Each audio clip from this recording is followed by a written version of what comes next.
Hey guys, and welcome to the new episode of Full Funnel Live. Today we'll host the last episode before the summer pause, and one of the topics that we have in our agenda is covering the way how marketing and sales should run sync meetings and pipeline review meetings. I posted a few weeks ago diagram sharing the process and the 4 types of meetings that both teams should run, and got a lot of questions. Hence, that's why we decided to run this episode today. Probably my co-host Stafa will join us a little bit later, but anyhow, I would love to navigate you guys through the process, explain how to host these meetings, how to prepare to these meetings, right? What kind of stuff we need to discuss at these meetings. We also got some questions from our community, so I will make sure to cover everything. And as always, I would love to ask you guys where you're all joining us from. Share with me in the chat, please, where you're all joining us from today. And I'm again streaming from sunny and very hot Split, Croatia, Miami, New Orleans. Good to see you guys. Anybody from Europe, India? Cool. Good to see you. Good to see you, JB. London. Nice to meet you, Adam. Berlin. Hey, Sylvia. Amsterdam. Hey, John. Cool. Cool. So that being said, let's move to our agenda, and let me share my screen. So I would love to obviously navigate you through the diagram so you can see it, and we can discuss it. Let me know, guys, if you can see my screen. Please type plus in the chat. Just want to make sure that you can see it. Okay, good. Good. I would try to enlarge this or zoom in so you can see it. And here we go. So we have 4 types of meetings, right, that we want to discuss today, and we'll be navigating you through. By the way, Stafa, good to see you. So I would quickly navigate, guys, through the 4 types of meetings, and then we can move to our agenda. Okay.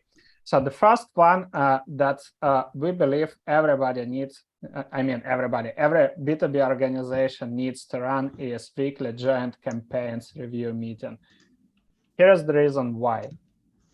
So a lot of teams work in silos. That's that's not a secret to everybody who attends that call, right? So a lot of teams work in silos, and unfortunately, quite often, sales teams are not aware of what marketing is working on, and vice versa. Marketing is not aware of what's happening in sales, right? And then ultimately, our goal to generate revenue. So if you'll open LinkedIn right now, you'll hear it from every corner. So alignment, RevOps, we should all, focus on revenue, etc. Right? But it's easy to say than to actually run these operations. And this call is the first type that I believe every team needs to run every single week. So a few points that we want to discuss at that call. So first of all, we want to make sure that everybody understands the campaigns or programs that we are currently running, right? That's the first thing.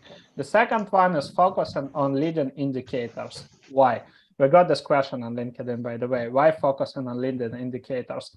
Because leading indicators are under our control, right? If I will tell you guys that, so for example, we have a shared list of accounts that we want to target with sales, right? And we agree that this week I would run a specific retargeting campaign, right, or targeting campaign to these accounts. I would show this content, and I will share with you guys those accounts and people who engaged with that content, and then we have a specific next step, right? How sales should connect to these people, or what both teams, should do next. This is the leading indicator. If I'm saying that, let's say I'm in sales, and I would promise that I will send 20 personalized connection requests to the buying committee members of target account, that's under my control, right? I'm not dependent. I can't guarantee that, I mean, everybody will accept my connection requests, or I can't promise that I will generate sales opportunities. That's not possible, right? But what can I promise, what I can deliver is that I will send this, let's say, 20 personalized connection requests. I would send, let's say, I would leave 20 thoughtful comments. I would do 20 non-sales touches, etc. Right? That's really important. Next, wins. What moves us forward, right? So, for example, we can discuss, okay, so we see a high engagement, so company X. Let's imagine, let's just take a theoretical example. We are selling to Apple, right? So what moves us forward? Marketing says, okay, so we saw a spike in engagement, like Apple demonstrates high engagement with our LinkedIn ads, and we also checked our intent data software, so for example, ZoomInfo and Albacross, and we saw there were like 3 repetitive visits from Apple, and they spent in total 1 hour on our website, right? They checked the pricing page, they checked the book a demo page, they checked one of case studies, they read 1 blog. So that's good, right? And then sales immediately shares, hey, by the way, I wasn't able to connect with the decision maker, right? But I was able to connect to a champion, and we had kind of like a simple chat, so got acquainted, like chatted about something that is not sales related, but that's already good. So I have a good, I established a connection there, and we can move from there, right? So that's the first thing, wins. And finally, challenges. What's holding us back, right?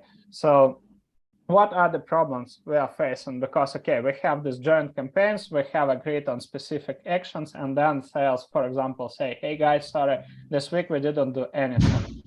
Is there a specific reason why you didn't do anything, or is it just because you didn't prioritize it well, right, or whatever, you don't believe in the process? So it's always good to have this communication between both teams, right, so that everybody agrees. And ultimately, what we want to achieve with this discussion, ultimately we want to find bottlenecks, right, that are preventing us to move forward, and together define the solutions, right? So, okay, how can we solve this? If this is a bottleneck, what can we do to basically handle it? And if we have wins, right, or doesn't matter, wins, or we have current statuses, right? So what should be our next steps, right? So how can we emphasize, how can we leverage these wins? That's the key point. And I believe Staffan recently had a fantastic opportunity to run one of these calls with one of our clients, I mean, with their sales and marketing teams. And there was like kind of a few discoveries. So maybe you can join us and share. Yeah, so this actually, so we're talking about there was a weekly ABM pipeline review. And so we were looking at the results of the outreach and what we could do to improve them. And they're a very nice team, very hardworking, very smart. But we could still see that there was like some friction here and there. And one of the things that we discovered is that they had just like split up the accounts between them. So one person was in charge of the entire account. But the issue is that the content is personalized per buying committee member. So actually you wanted everybody in the team to be responsible for this, for kind of the same accounts, but for different stakeholders within that team. So because they had each their own accounts, they weren't discussing them on an account by account basis. So I just set them down and I said, like, look, we're going to look at this account and we're going to see what's going on. We open up the account and we look at all the contacts. And we see that we're really not getting so much traction. And then all of a sudden, we're looking at one of the contacts, and somebody says like, "Oh, you know what? I recognize this guy because he's in Slack.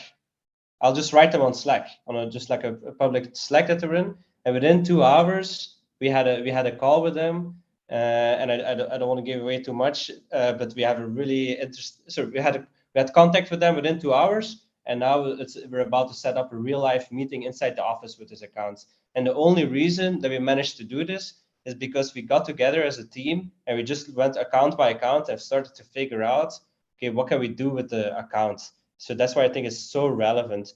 And it's also like any kind of learnings that you might have, or so a lot of the time it's stuff that doesn't really fit neatly into a box, but you get these intuitive learning. So you see something on social media, and if you never discuss the accounts, these kind of insights, they never get shared.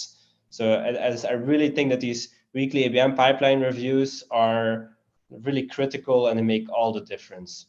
Yeah, I would say also that not everybody is running ABM or has account-based marketing motion in the organization, but it doesn't mean even if you, if you don't develop account-based marketing motion, right? It doesn't mean that you shouldn't have this joint campaigns review meeting, right? So all the operations, all the programs that you run together with sales, or where you believe both teams should work right together, you need to involve everybody.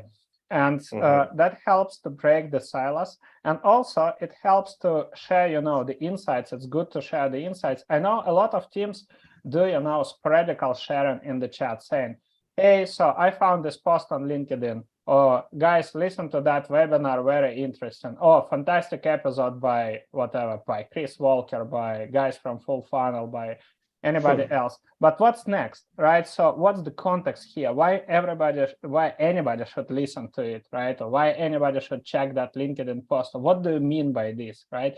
Completely different would be if you use it as an insight and you say, hey guys, so we run these operations, and I saw that post by somebody, and I believe I was thinking, how can we leverage it? And then I basically came out with a few ideas, or I saw a review of this specific software, or this software was recommended. So I made an extra step, I checked the demo, and this is how it seems it might help us to streamline specific processes. What do you think, guys, right? And then it's just like kind of mini presentation. So it all, if you believe in this Japanese philosophy of Kaizen, right, it's all about the small improvements, right, instead of sporadical shares that nobody cares about.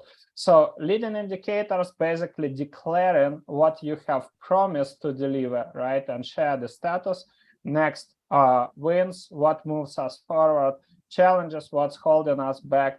And doesn't even matter if you have account-based marketing motion, or if you doesn't, still you are selling to some companies, right? Still you have CRM, you have pipeline, etc.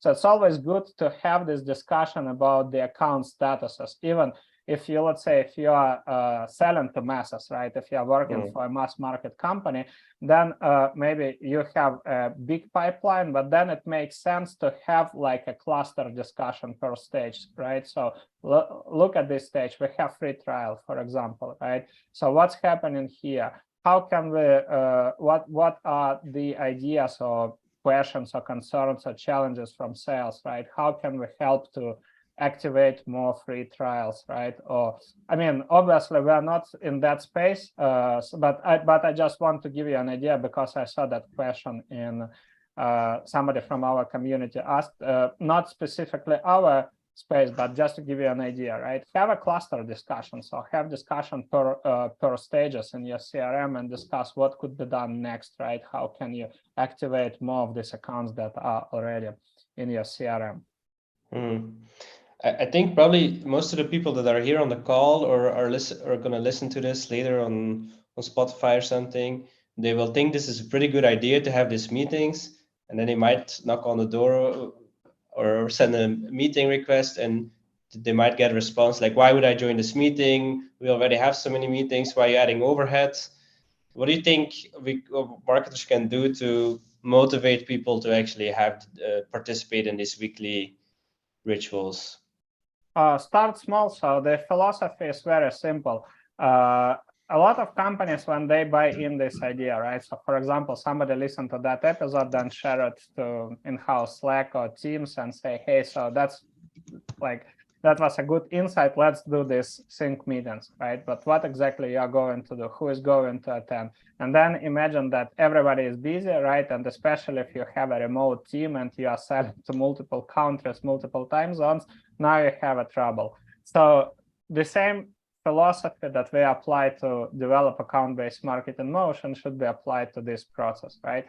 Start with a pilot, start on a small scope, define one vertical, define one market, maybe not vertical, vertical is not relevant, but okay, define one market and agree with one SDR to start working together. That's critical, right? That's already the key to success. So with just one SDR, let's say, let's not use the titles, with one salesperson, right? Doesn't matter if it's account executive, it's SDR or whatever, how it's called in your organization, right? With that person, you start running these meetings. And then, because that would be the first step, right? You can start planning together the next steps. Okay, so you guys, you are running this, I mean, you guys, right? You run these operations. What can we do together to help you to generate more opportunities or to close more, of these existing deals in our pipeline or expand, right? So what we can do, right? We have this discussion, and step by step, we start building it. We start making a regular cadence of these meetings. We document them, and we can collect all the inputs. So it becomes, if you remember this weight losses apps, right? The ads they are running before and after. So it's the same as here, right? Before, how teams, or you can present yourself, right? So how we were working before, and after. This is what we are doing. This is our regular cadence. These are the main points that we are discussing. And we were doing this for the last quarter, right? So we had a quarter experiment. So for these 12 weeks, these were the main points that we have agreed on. This is what we both delivered, right? This is what we both achieved, right? These are the results. And we believe that our company, if we'll be involving more and more people into that process, our company can grow, right? So we were able to solve these specific challenges, right? We were able to achieve these specific goals. So these are our main wins. And then it starts making sense to everybody.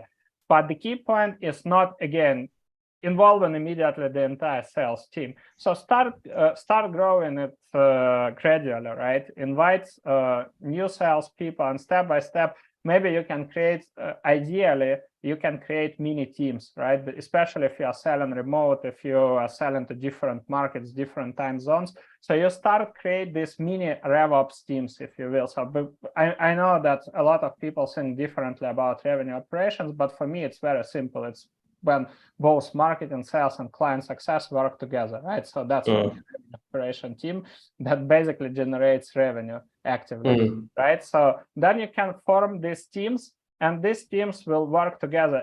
I mean, you don't need to create, I think one of the biggest mistakes is creating a meeting where you invite 40 people. It's just a complete waste of time. So first of all, it's not relevant to everybody to listen to everything, right? So if you want to share the key insights, then as you can see on this in this table, right, you have quarter meetings, and this is where every RevOps team can share the wins, takeaways, insights, processes, etc., right, to scale it to and basically help other teams to implement the same stuff, right?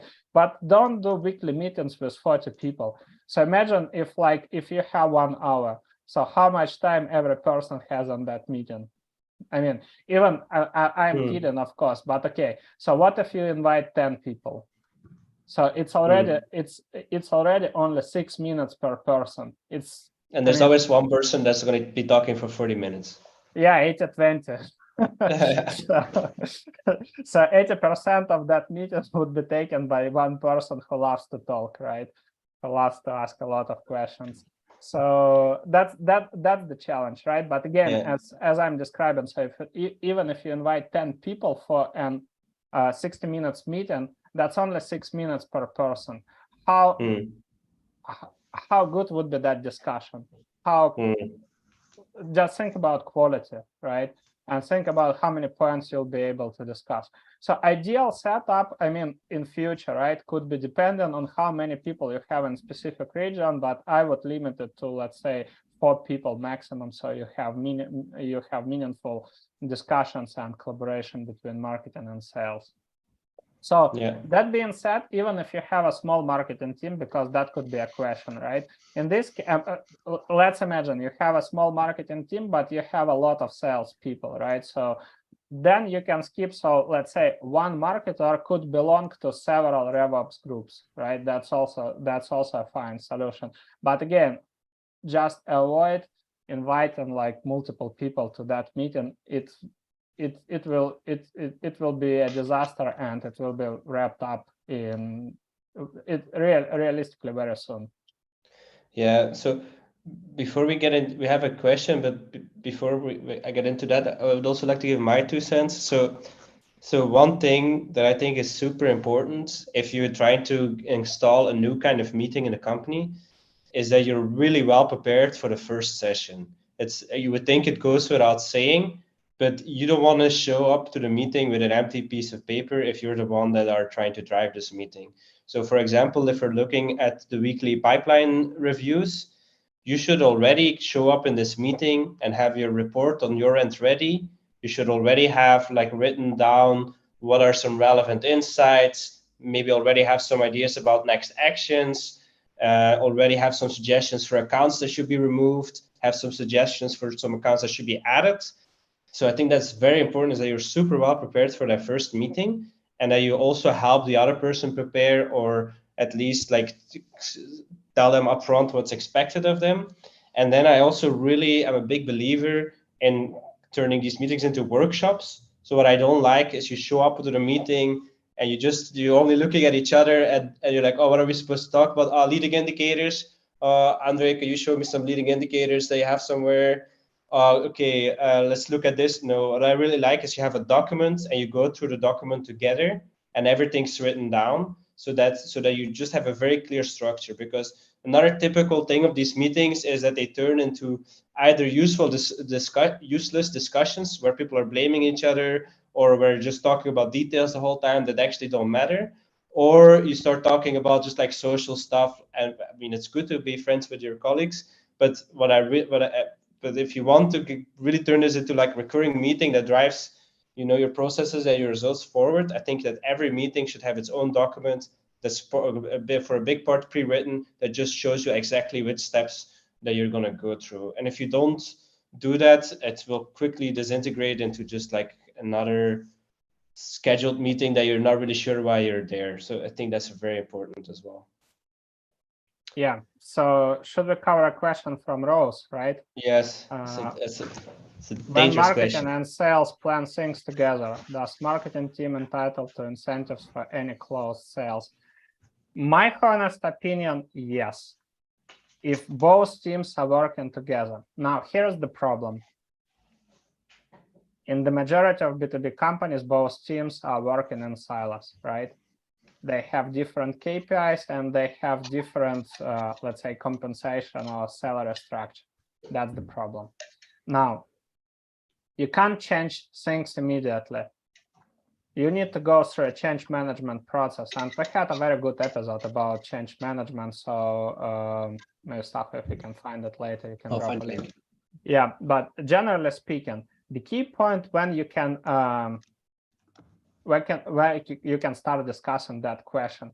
First of all, start developing these joint operations. In most, I believe, but that's my philosophy. I won't insist on it, right? I believe we as marketers should be proactive, because quite often in many organizations, especially in B2B companies, they consider marketing a passive function, right? So we're a passive function, we're not influencing revenue, we're not impacting revenue. So, it is what it is. So why should we incentivize marketing, right? Or give any bonuses?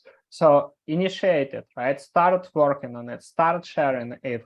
And also what it makes sense, it makes sense to create a revenue report. We have a good guide.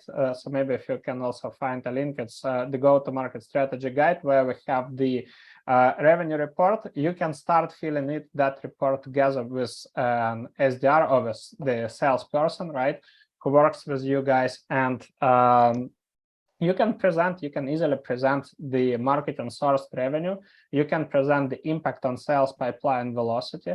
And then obviously, the more you are doing this, the more marketing sourced revenue you are generating, the more you can, sorry, that would be a good point to start discussing, incentives for marketing. And the way how it could be structured, I think that it's not, I mean, it really depends on the organization, but one of the good solutions, I'm just referring to my ex-corporate career, right? So because we don't have this at full funnel, but we are all marketers and sellers at the same time, right? But I'm just talking about my corporate experience. The good approach is to define the marketing team bonus, right? And then VP of marketing or CMO can decide how to allocate that bonus, how to split that bonus between team members, or maybe that would be spent on like some activity for the team, like team retreat or whatever, right? You decide. But before you initiate that conversation, start doing this joint operations with sales, get some results, get the metrics, right? Present the numbers to executives, because the only thing they care about are the metrics, right? And that revenue report can help with all the documentation that comes alongside that process. So hope that helps. Let me know if my answer was clear and helpful. And let's move forward. Should we move to the next meeting between marketing and sales? Yes, I was looking for this podcast about change management, but I can't find it. Yeah, okay, no problem. We'll just add it to the podcast description. Doesn't matter. Okay. So then I think it's time to talk about the quarterly sales X marketing planning. Yeah, correct. So this is a time when this is what I mentioned, right? So first of all, let's discuss the goals, right? The goal is to run a retrospective. What has been done? So it's similar to, let's say, weekly meetings, but this is a cumulative report, right? Where you don't need to present just the weekly pillars, right? Leading indicators. So this way you can present the revenue report, the sales pipeline velocity changes, right? All the things. Then you can briefly present the programs that you were running in the past quarter, right? And again, the wins and the challenges or bottlenecks. But my recommendation, never share only challenges and bottlenecks. Always come up with the solutions. Okay, these were the challenges or pitfalls or bottlenecks that we faced, but here are our ideas how to solve them, right? When you have these meetings, especially with sales, or if ideally if stakeholders will be involved, right, or senior executives, everybody wants to see the solutions. Nobody likes to talk about problems, right? Everybody wants to see the solutions. So that's really important. Next, what's the goal? So if we have when we do this analysis, right? Also, if you want to involve other teams, maybe that comes later, right? When you have a good, let's say, when you can consider yourself mature marketing and sales alignment, so when you have a mature marketing and sales alignment, right, then you can involve other teams to that quarter meetings, and this is where you can exchange the wins, losses, right, the best practices, etc. But generally speaking, let's focus on one team, right? So what are your goals? Look at the sales pipeline velocity report. Why? Because if you have long sales cycle, right, sales pipeline velocity helps you to make right forecasts. So you can see what were the changes in the sales cycle lengths. Did the campaigns that we planned or programs, right, that we were running together helped us to decrease the sales cycle lengths, right? How many sales qualified opportunities were we able to generate? Let's say, were we able to increase the average contract value, right? Were we able to increase the win rate? Why? Because a lot of people basically neglect these numbers. Everybody looks at leads or revenue, right? Leads or sales opportunities or revenue. But like a simple fact that if you, let's say, if your sales cycle length is typically, let's say, 8 months, and you decrease it to 6 months, it means that you will be able to generate more annual recurring revenue. It's not that obvious to many people, but if you'll use our formula, you'll easily see it, right? Or if you generate the same volume of sales opportunities, but you increase average contract value and you increase win rate, again, you generate more revenue, right, without generating opportunities. And quite often companies, they don't see the correlation between marketing activities and especially activities like brand awareness, like demand generation, right? They don't see that direct impact, but then you can see, you can tie the or close the loop, right, and demonstrate, okay, because of these activities, we were able to increase win rate. Why? Because we had more inbound opportunities, and because these were inbound opportunities, so there was a level of trust, level of credibility, right? The sales process was more easier, or let's say the sales process went smoother, right, for sales, and they were able to win the deals faster, right? So there were less objections on price. They were able to sell more licenses, right? And that's, yeah, indeed, we didn't generate, let's imagine, we didn't generate more opportunities, but because of this, we were able to improve the quality of these opportunities. We were able to increase these numbers, and now look at our sales pipeline velocity, right? So we increased it by 30%, which means that with this sales cycle, we can expect 30% more money, right, coming in the next, let's say, 6, 7, 8 months, depending on your sales cycle length, right?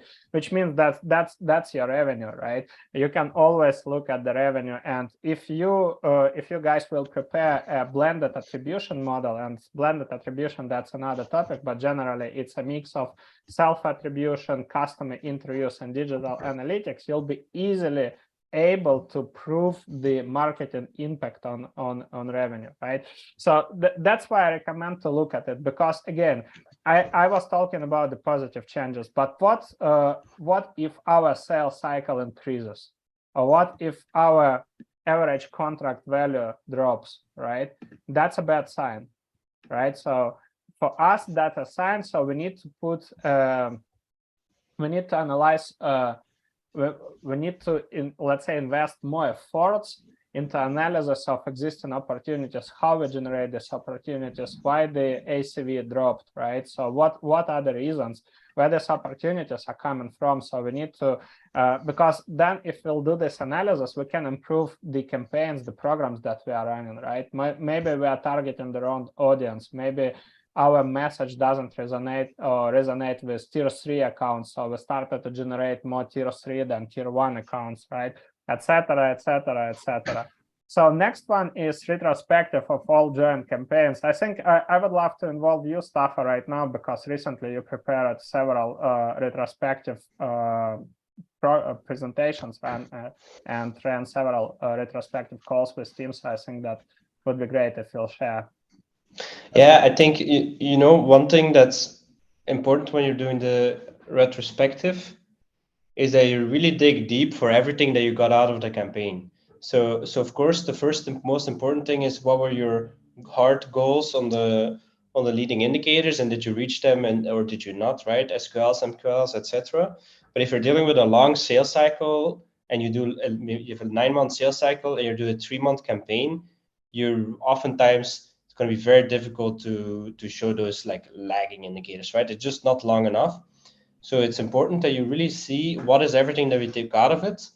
And if you're going to explain the results of the campaign, either to another team or to an executive or something, you want to have practical examples of things that you got out of it. I think it's very important to collect screenshots of actual interactions you had with the target accounts, etc., or very specific learnings that you got out of it. Because otherwise, if let's say you do a 3-month campaign and then you're being judged purely on revenue, you're gonna have a really bad time, right? so you should. So I think it's very important that you first of all make sure that you know, okay, what did we actually get out of it? And then I think one thing that's very important that Andre mentioned as well is per campaign, or you could also divide it per metric or per funnel stage. You want to get an overview of what is holding us back. you know, what are the bottlenecks and what is moving us forward. You want to have both of those and then immediately connect that with suggestions or next actions, because the worst thing that can happen is that you say, oh, we have a problem with the amount of new SQLs, and then the executive goes like, aha, we need to run more Facebook ads. I got it. Okay, you find a Facebook ads agency, great meeting, guys, and they get out of there. That's absolutely the worst thing that can ever happen to you.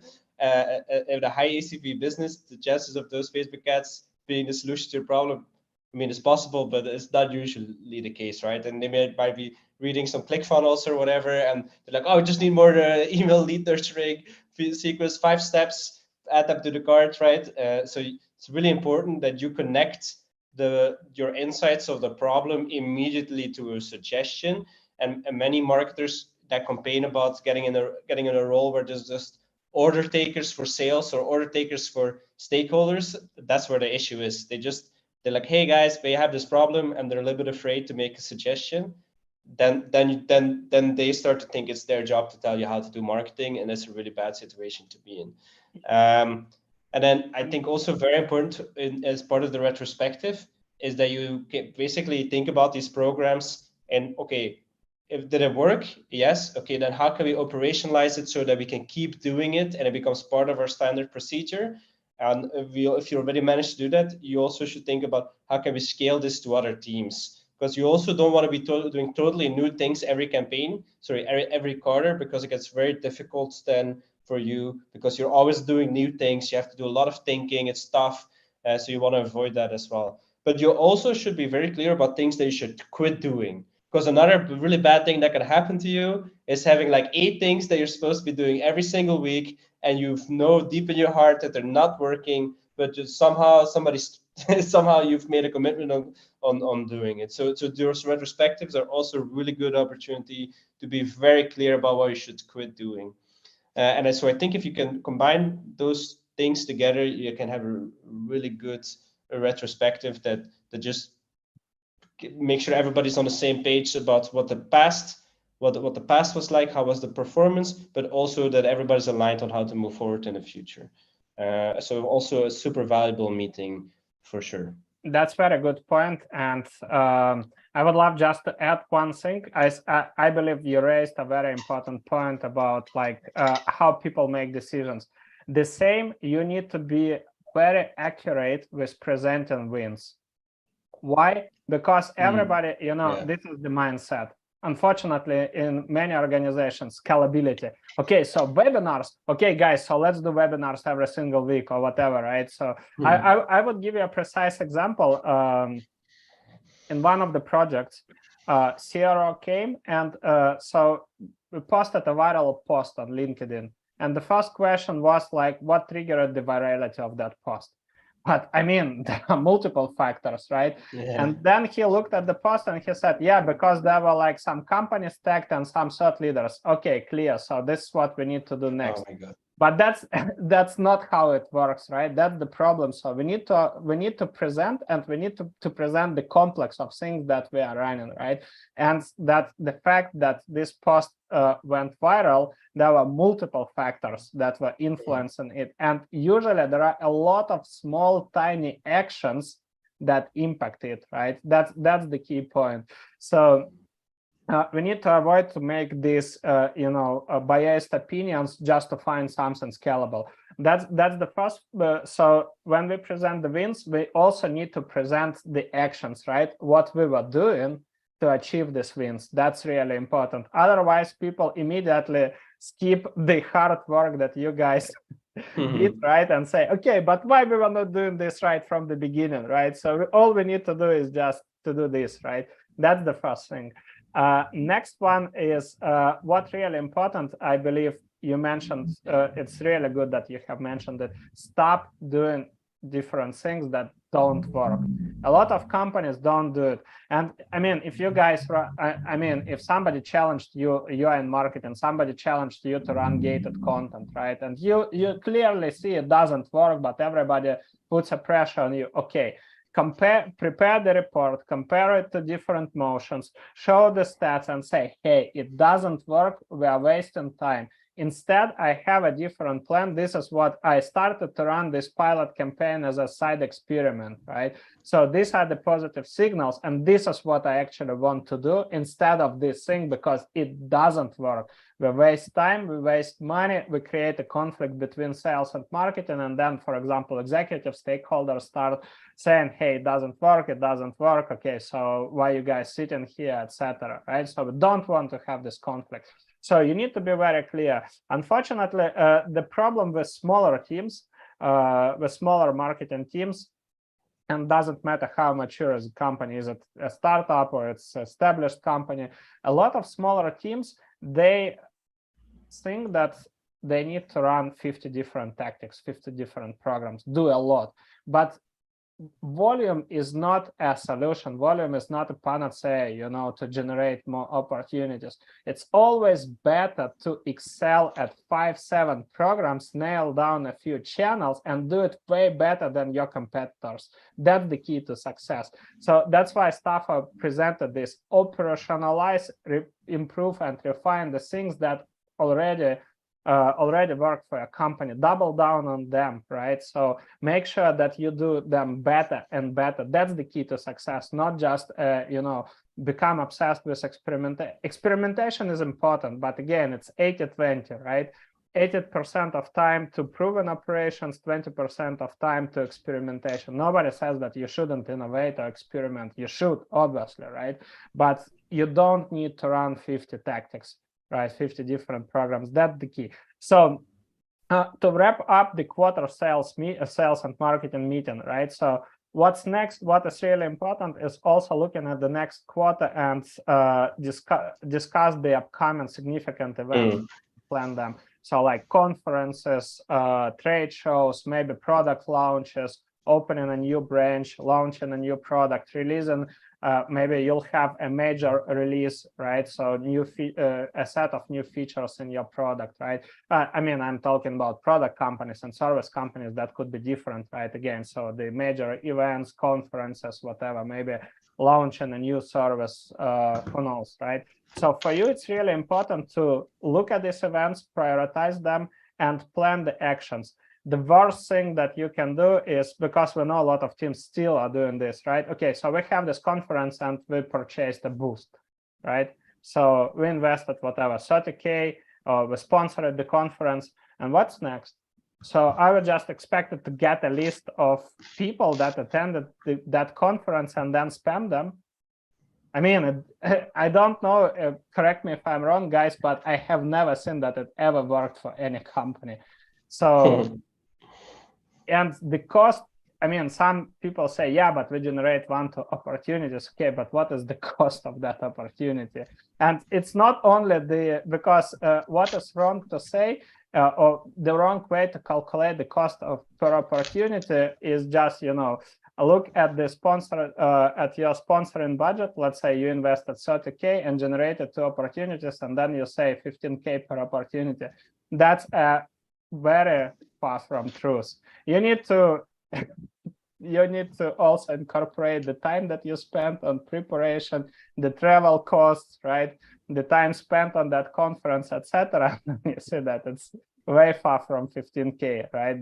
That you assume. So that's the point, right? So even if everybody in your organization believes that you need to run these events, right, to do these things, then prepare a meaningful plan, right? Prepare pre-event activities. So how basically you're going to meet up with potential buyers, right? And what's the goal? What are you going to do?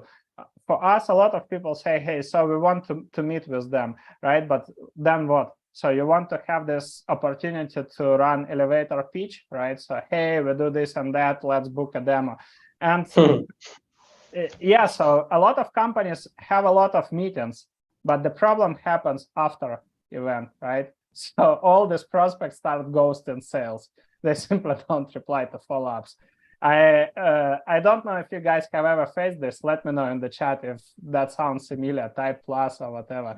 So just curious to, but I know from some consulting projects that we were doing, that's a problem for almost any organization.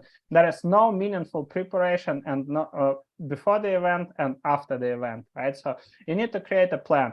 What if instead of, sending invites, hey, let's meet, if you'll do a pre-event for tier 1 accounts, and maybe you can partner with a thought leader, or maybe with niche association, or maybe you have a partner in that city and you run a workshop, right? And then you have an after party, and then you have a fantastic opportunity to meet with these people, right, and build real relationship. What if you'll combine it with an opportunity, or basically involve these people into a demand gen opportunity, right? So you discuss something, right? You collect these insights, and then you create a good guide live. So I spoke, let's say today I'm on the conference, on the event, and I can produce something like I spoke to 15 healthcare or health tech leaders, right, in the United States, for example, and these are the main insights I have collected. So I'm going to prepare an article. Then you can even create short video clips, right, start promoting it, and then you can say, hey, so would you be up to be a guest, to have a call with me? You don't even need to have podcast, right? Let's forget about it. So would you be up to have a 1-hour call? I would love to interview you. I would love to collect some insights, and then we'll create a guide featuring you based on your insights, right? And then usually people don't, neglect it. I mean, there would be some that would decline, right? But normally people would accept it. Yeah, that sounds fine. And you immediately book this follow-up meeting. And ideally, you come together with sales, and then that would be usually an opportunity. So you can chat a lot, and then you can ask some additional questions about goals, initiatives, priorities, etc., right? And normally these conversations always end up by your guest asking you, guys, how you basically what you are doing, what's your product, etc. So it's basically discovery. Don't treat it as a sales opportunity, obviously, right? But that's discovery. So why I'm sharing this? Because you need to plan it, and you need to plan it the right way. So that's the key, and that's the key for this meeting, right? So prepare for the next quarter, create this joint program. This is, by the way, what we mean by joint program, right? And I just gave you a broad outline of what can be done, but obviously the planning is planning exactly what should we do, right? So this detailed list of tasks, right? And then on joint meetings, you can discuss these tasks. So that's the idea. Let's move to the last part, to go-to-market, marketing and sales alignment.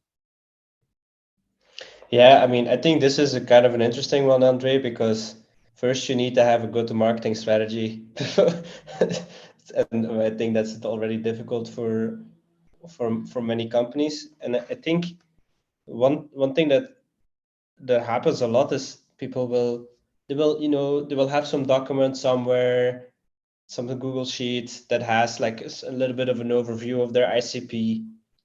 And somebody made that, and then that person left the company or whatever. And in the end, you have a 3-year-old document, and it hasn't been updated in the past 3 years, and it seemingly has nothing to do with anything that you're selling. And it's a market that doesn't even exist. And so I think so important when you're doing these go-to-market meetings is you're going back to the documents that you've already created, and you say, hey guys, is this still accurate? Have we done any new customer interviews? How have the needs changed? What are the new trends? Do we still think this is a target vertical? Are our horizontals still aligned with the needs of the customers? Right? And I feel like that is so difficult for many companies. That first of all, it's so difficult to even get to the point where you have a clear ICP that's actually rooted in real customer data, both qualitative and quantitative. Just building that in the first place is so difficult, but then also keeping it up to date. And it's also, and then another thing that can also be very difficult is that you have this document and it's up to date, but you're the only one that gets it, right? So that is also a really big problem. So you really need to, make sure that these documents, they're easy to find, also they're easy to understand, and they're just carried by the whole team, right? So if you're lucky and you have a marketing and sales team that is aligned, and or maybe an ABM team focused on one vertical or one segment, or at least a couple of similar segments, this is easier, and you can keep make sure that you stay aligned on the same target, and it makes everything so much easier. But if every meeting that you have or every campaign that you're doing, you have a big discussion about who is the target and, oh, I think they're good because of this, but there's no consensus, it's just super difficult to do any kind of meaningful marketing and sales, in my opinion. Yeah, you're absolutely correct. So in the majority of companies, there is no clear go-to-market strategy, but I mean, still somehow these companies are operating, still somehow these companies are moving forward, right? So the key point is, in this case, you see, obviously, these are our suggestions. You don't need, to copy the same structure, but you can define, I believe what's really important is to define the key points that you want to discuss. Okay, so what are key initiatives and priorities should be, defined for marketing and sales? And then it's really, for me, it's a big surprise, especially in a bigger organization, when, marketing and sales, they are not aware of the key initiatives that were discussed between, stakeholders, investors, etc. And then, occasionally marketer or marketing team gets an email, receives an email where, yeah, so in 2 weeks, there would be a major press release, do your best, right? And then you run specific campaigns, you have a lot on your plate, and then suddenly you just realize that there is a major product press release, you need to stop everything that you are doing and you need to focus on it, right? So that shouldn't work like this. Obviously, you need to have this discussion. You all should be aware of the key, key initiatives of the company, and you should clearly agree on the priorities. You can, you should come up with the priorities that you believe, and this comes from this quarter sales and marketing planning, right? So you can come up with the solutions and you say, okay, so last quarter or let's say if you do it twice a year, right? So last 6 months, we were working on this and that. This is what we were able to achieve. And now we feel that, for example, we are not emphasizing enough. We are not working enough on demand generation. So these are the initiatives that we want to focus on the next quarter. This is what we believe our top priorities, right? Next, target markets and segments. We firmly believe in a focus. And I don't believe, I've never seen that it works. I never believe in industry agnostic solutions. So still, if you guys ever perform revenue analysis and key accounts analysis, you'll see that all markets and all accounts were not created equal. There are markets that generate more opportunities with higher ACV. You generate opportunities faster, right? The deals are the win rate is higher, right? So you need to focus on these markets, and then you'll see how faster you'll be able to hit your revenue quota, your revenue targets, right? That's the key. Just make sure that you focus on it. The same with verticals. Yeah, it's fine to say we're industry agnostic, but that's not true. So for several reasons, again, as I mentioned, so different revenue potential, different buying processes, different buyers, different reasons why they buy your product, different jobs to be done, different use cases, etc. Lots of difference. On the paper, you can say, yeah, but basically this is our product. Yeah, but these different verticals use your product completely differently. That's the key point, right? And then if you look at numbers, you'll see that these verticals were not created equal. And why not? And when I'm saying this, a lot of people think that I'm saying, okay, if I'm for example, I'm saying focus on fintech vertical, then we need to forget about all other verticals. No. If the opportunities would be common, that's fine, right? The point is focus, right? It's just generated more from the source that already performs better than other sources, right? That's the key. And to persuade your stakeholders and sales as well, right? You need to present this data. Next, ICP. And ICP, this again, we had a lot of discussions about this. So this ICP is not like we are selling to startups from North America, right? So who raised money recently.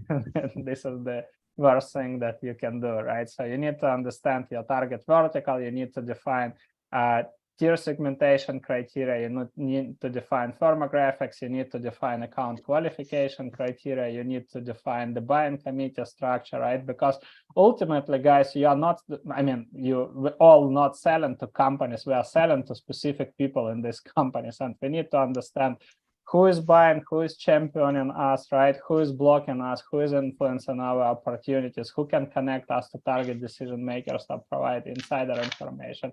And that's the key. And you need to run analysis. Just don't make hypotheses. Yeah, all we need is just to talk to CEO. That's not true. So, and finally, the buying process, right? I read yesterday, I read a really good post by Gaetano Dinardi. He mentioned that marketers should stop developing fantasy funnels. I was laughing when I read this, but fantasy funnel is exactly the problem. So there is, I mean, if the buying process was linear in complex B2B, we all were making billions right now, right? The problem is that the majority of our market is not actively buying. And the second problem is that especially in a conservative markets, a lot of people even don't have a need in your product. Why? Because there are specific standards. There are specific ways they use to do specific things, right? Jobs to be done.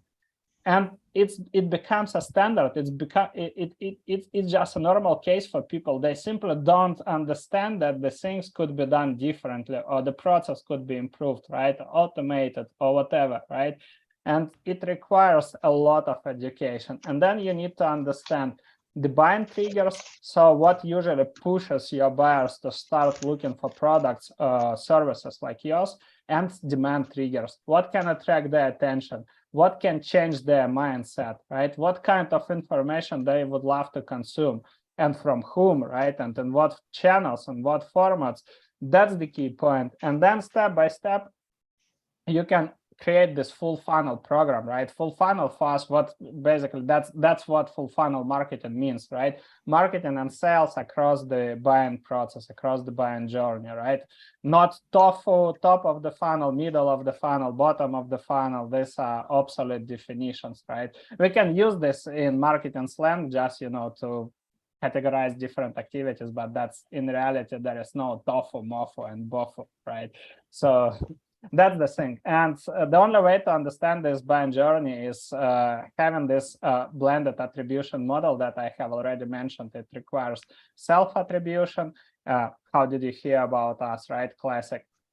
Also digital analytics to see in the digital passes, right, or traces of these buyers, and customer interviews when you have one-on-one conversation and you ask, so what triggered you to buy? How did you discover us? What content did you consume, right? Who was involved in the purchasing decision, etc., etc., etc. That's the key. And then when you can create a kind of a map that demonstrates that buying process, it would be way easier for you guys to prioritize different marketing activities. Okay, how can we address this specific step? And it's really good to have this conversation with sales, right?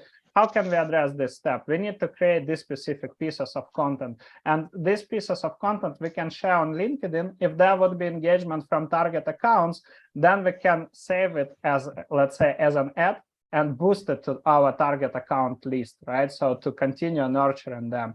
If, for example, it's somewhere closer to the final stages of the buying journey, right? They ask a lot about price justification, or maybe product migration, or maybe security, right? Then we need to create the security guide, and potentially, ideally, we need to get testimonials from CTOs or VP of IT of our clients, right? Because let's say if you are not selling to, let's imagine you are selling to, I don't know, like to CFOs, right? Chief financial officers.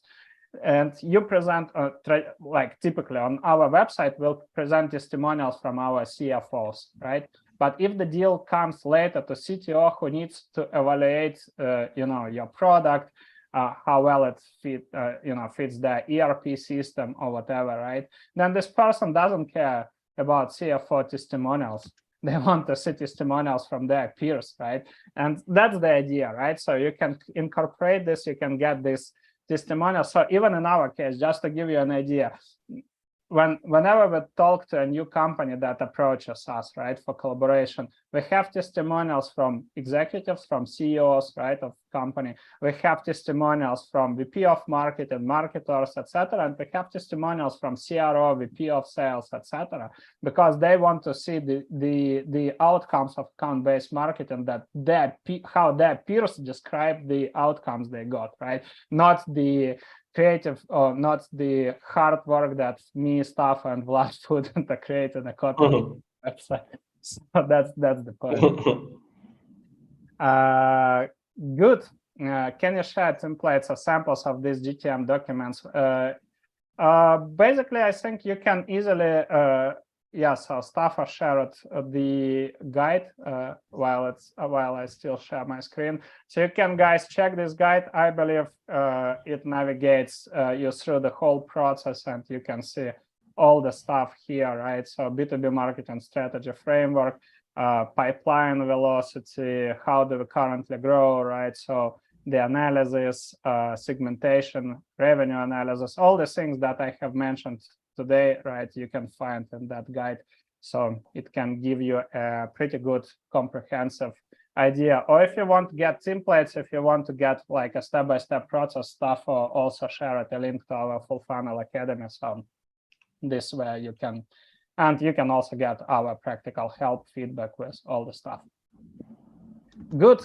So we had a great hour together, and I enjoyed a lot that last episode before our summer pause. So we'll renew our live episode somewhere in the middle of August. And meanwhile, I wish you guys a great summer, sunny and healthy. Enjoy, and see you very soon. Have a great